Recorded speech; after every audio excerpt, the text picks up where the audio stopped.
pemirsa, berjumpa lagi dengan kami, saya Febrianti dan rekan saya Ida Amalia. Anda menyaksikan laporan berita kami yang mengulas kearifan lokal dan praktik pengobatan tradisional yang masih dikenal di tengah masyarakat. Kali ini kami akan mengajak Anda menelusuri pengobatan keteguran, sebuah metode penyembuhan tradisional yang dipercaya masyarakat Kota Tanjung Balai hingga kini untuk mengatasi gangguan kesehatan akibat teguran makhluk gaib atau energi tak kasat mata yang telah diwariskan secara turun-menurun. Pemirsa, di tengah pusatnya perkembangan dunia modern, masyarakat Kota Tanjung Balai masih memegang teguh tradisi pengobatan warisan leluhur. Salah satunya adalah pengobatan tradisional penyakit keteguran yang dipercaya mampu mengatasi berbagai keluhan kesehatan, baik fisik maupun non-fisik, yang kerap dialami masyarakat. Lalu, bagaimana proses pengobatan tradisional penyakit keteguran ini dilakukan? Serta apa yang membuatnya masih dipercaya hingga kini? Berikut laporan lengkap reporter dari kami. Dalam pemahaman masyarakat Melayu Tanjung Balai, keteguran bukan sekedar penyakit fisik biasa. Kondisi ini dipercaya muncul akibat teguran dari makhluk halus atau energi gaib, terutama setelah seseorang mengunjungi tempat-tempat tertentu yang dianggap angker, seperti rawa-rawa, kuburan, atau lokasi yang jarang didatangi oleh manusia. Gejala yang dirasakan juga beragam, mulai dari demam yang mendadak, tubuh yang lemas, ruam kemerahan, hingga perasaan gelisah tanpa sebab yang jelas. Baiklah, kami akan mewawancarai pengobatan obat tradisional keteguran yang ada di Kota Tanjung Balai. Baik, di sini kami sudah berada dengan nenek siapa? Nenek Sentiah Lubis. Oh, oke, Nek.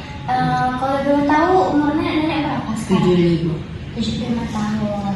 Baik, kami ingin mempertanyakan seputar pengobatan keteguran tradisional Kota Tanjung Balai. Bisa nenek ceritakan sejak kapan mulai pengobatan keteguran ini, Nek?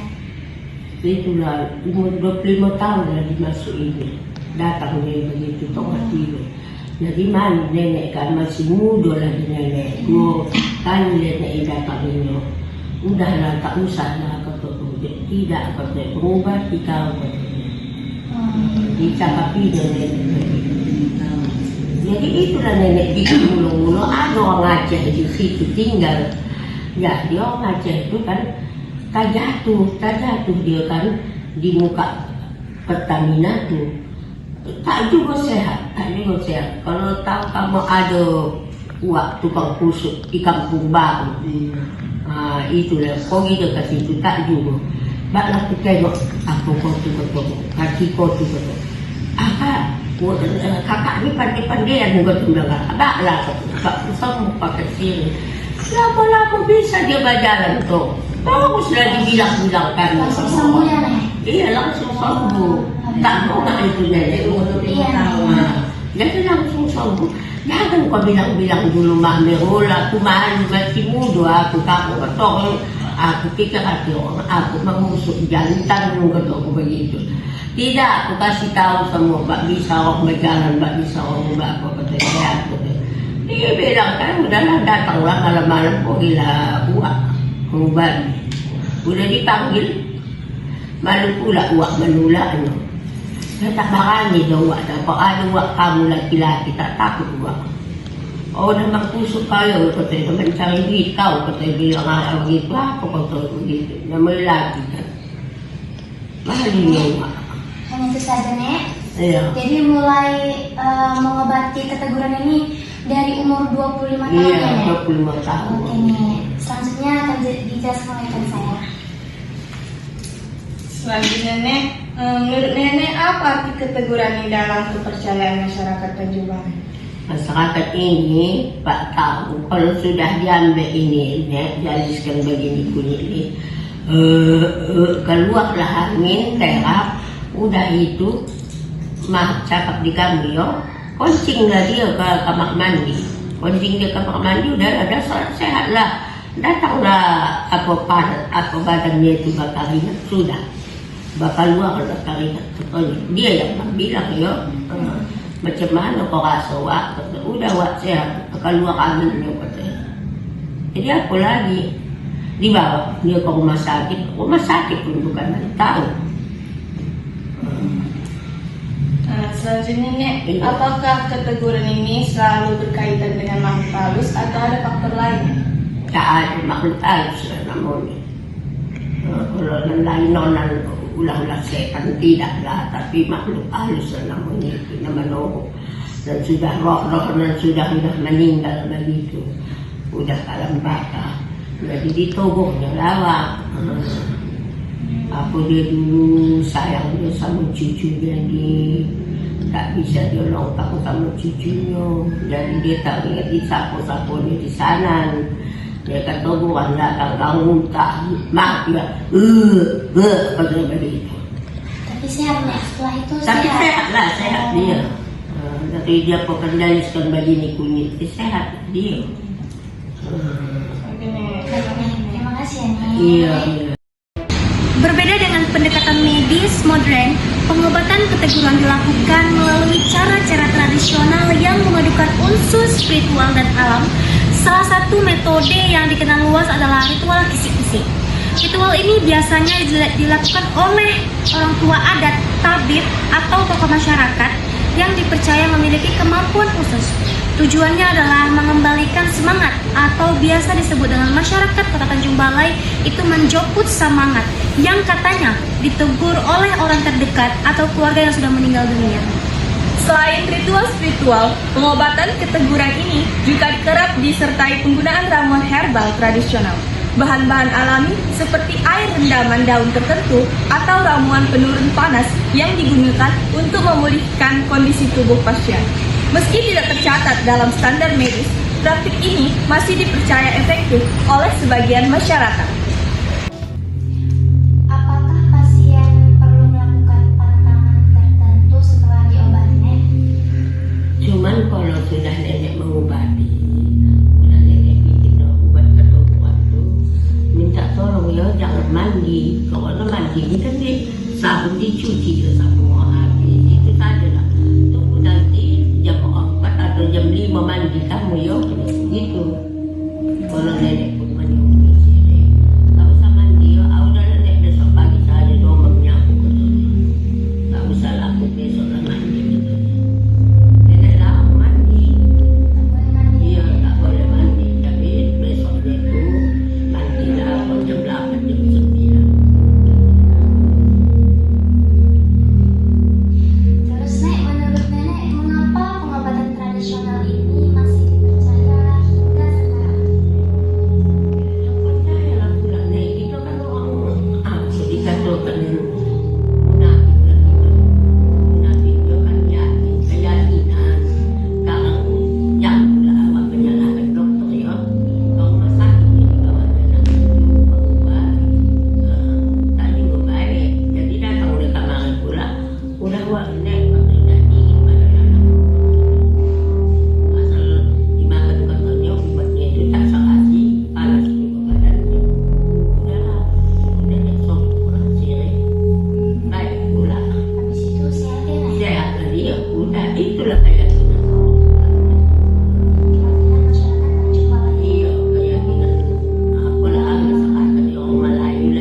Nek, bahan apa saja yang digunakan untuk pengobatan keteguran ini, Nek?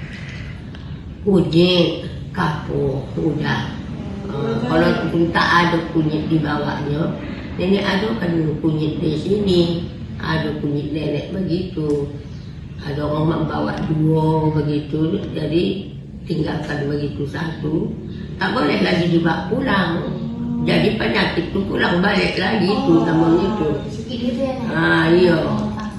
Apa artinya? Nenek kasih saja, tapi dia penanti apa gunanya pulang balik dia penyakitnya itu.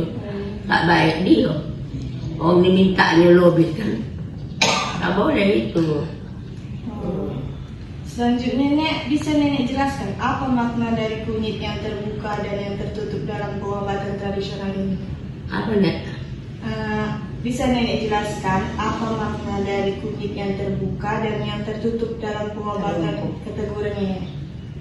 Cuman lagi nenek olah begini, kedua nenek doahnya itu mesti ada. Jadi kalau tak ada doahnya mana bisa kita mengkasihkan tadi kunyit. Tak baiklah dia. Mesti didoahi dikasihkan dia kunyitnya. Kalau dia tak baik dia. Kalau misalnya kunyitnya telungkup, Nek, apa artinya? Telungkup kunyitnya itu kan tubuhan setan. Kalau dia terlontang atau omaknya udah ada meninggal, nenek tanya apa ya kamu sudah meninggal? Sudah Nek, kata itulah gitu. Janganlah kamu nanti kalau dah sehat, udah itu kasih kamu nanti sidokakan kamu, supati kamu kemana, bolehkan nasi sabun sudah itu aja. Iya sidoka, nak kasihkan nasi sabun kukusnya. Tak kalah suka nenek anak dia, tapi ya kalau nenek pula nenek tarimo, kalau situ tak menerima sidoka namanya berdosa awak. Oke, baiknya. Terima kasih, Nek. Iya. Dalam pengobatan tradisional Tanjung Balai, proses penyembuhan penyakit keteguran dilakukan dengan cara sederhana dan penuh makna. Media atau alat dan bahan yang digunakan untuk pengobatan keteguran tersebut menggunakan kunyit, pisau cutter, dan kapur. Pengobat melakukan ritual sebanyak 3 kali sambil membacakan sholawat dan doa. Kunyit dibersihkan terlebih dahulu, kemudian dibelah 2 secara memanjang. Setelah itu, kunyit dibacakan ayat suci Al-Quran sebagai bagian dari ikhtiar penyembuhan, kemudian diletakkan di atas punggung tangan. Lalu tangan digerakkan memutar sebanyak 3 kali sambil kembali dibacakan sholawat. Setelah itu, kedua tangan dibalikkan. Jika kunyit yang digunakan sama-sama terbuka atau sama-sama tertutup, maka proses tersebut diulang kembali. Ritual ini dilakukan hingga salah satu kunyit terbuka menghadap ke atas, sementara yang lainnya tertutup. Kunyit yang terbuka tersebut kemudian diambil oleh pengobat untuk mengetahui penyebab sakit yang dialami pasien. Melalui kunyit itu, pengobat menyampaikan bahwa sakit kepala yang dialami anak tersebut disebabkan oleh keteguran yang diyakini terjadi saat berada di suatu tempat beberapa hari sebelumnya.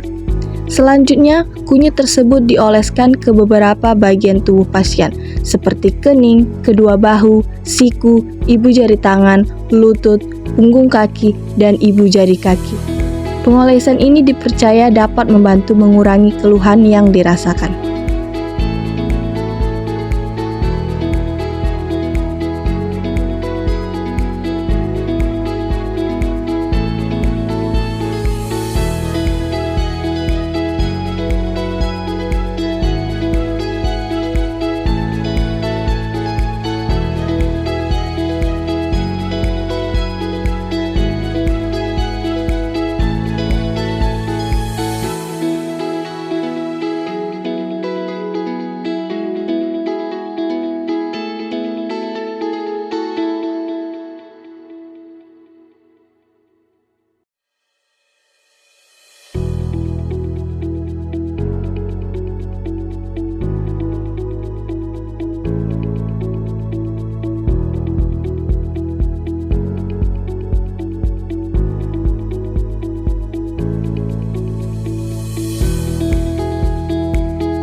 mencerminkan peran medis secara keseluruhan, pengobatan keteguran tetap menjadi pilihan alternatif bagi masyarakat Tanjung Balai. Tradisi ini mencerminkan kearifan lokal yang masih dijaga dan diwariskan secara turun-temurun. Banyak pihak berharap pengobatan tradisional seperti keteguran ini tetap dilestarikan sebagai bagian dari identitas budaya daerah.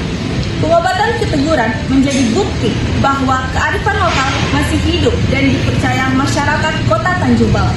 Meski demikian, masyarakat dihimbau untuk tetap bijak dengan menjadikan pengobatan tradisional sebagai pelengkap, bukan pengganti utama pelayanan medis.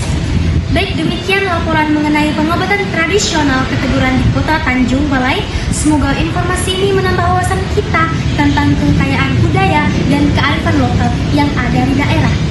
Saya Dinda Amalia Dan rekan saya, Febrianti. Kami pamit undur diri. Terima kasih atas perhatian Anda dan sampai jumpa. Makes it hard